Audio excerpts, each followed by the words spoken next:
Hello! Today we are making homemade tahini from sesame seeds. Because we want a natural, additive-free, fiber-rich, affordable and healthier tahini that is also diabetic-friendly. And the best part is, it is very easy to make. First, we will prepare our tahini. Then we will look at some glycemic comparisons together. Let's begin. We turn on the stove at low heat. Add 275 grams of sesame seeds into the pan and stir them for about 3 to 4 minutes. During this process, the raw smell of the sesame will disappear and the color will become 1 or 2 shades darker. But never over roast the sesame seeds, otherwise they may turn bitter. When roasting is complete, turn off the stove. To stop further cooking, immediately transfer the hot sesame seeds into another bowl and let them cool for about 15 minutes. Now let's place the sesame seeds into a blender and begin grinding. We are using a vertical blender container here, but you can also use a hand blender if you like. As the grinding continues, the natural oil of the sesame will slowly begin to release. During blending, gradually add small amounts of oil into the blender. Adding the oil little by little is the secret of this process. We used about 7 tablespoons, which is roughly 55 grams of olive oil. You may also use sunflower oil or sesame oil if you prefer.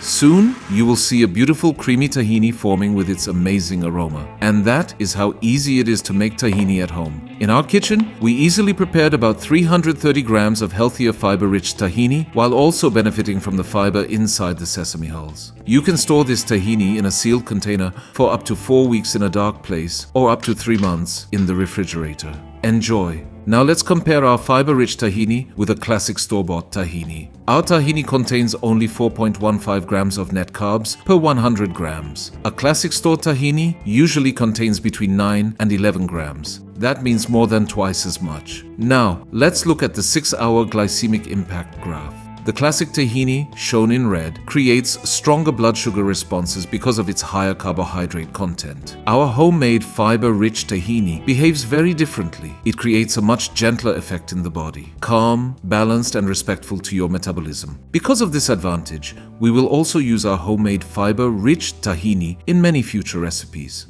We will continue showing you many ways to eat healthy, low-carb, and diabetic-friendly meals without giving up flavor. Please write your questions and comments below. And do not forget to subscribe to our channel and like this video. Until the next recipe, stay healthy and take care.